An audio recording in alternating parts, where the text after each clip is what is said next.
Hangi derdime yanayım? Saçlarıma aklar düştü. Hangi derdime yanayım? Yar dediğin yara açtı. Sana nasıl yar olayım? Sana nasıl yar olayım?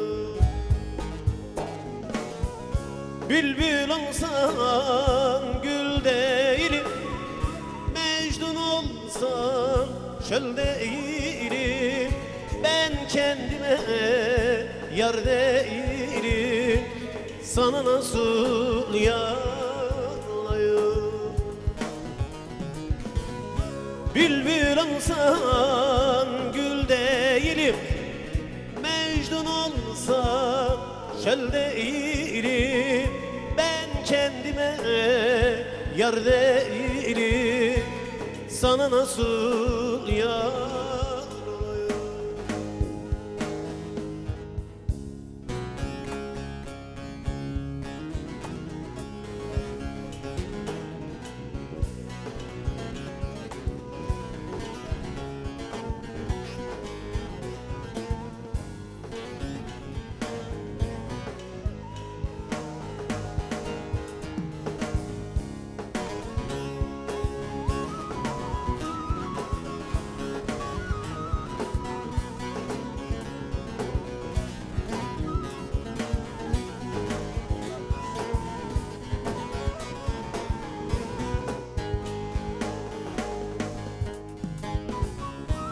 Gönüldeydi bir zalime, kına yaksınlar eline.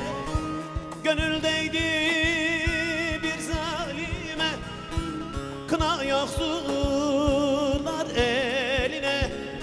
Son bir nefes var ölüme, sana nasıl yar olayım? Sana nasıl yar olayım? Bülbül olsan gül değilim, Mecnun olsan çöl değilim. Ben kendime yar değilim, sana nasıl yar olayım? Bülbül olsan gül değilim, Mecnun olsa çöl değilim. Ben kendime yar değilim, sana nasıl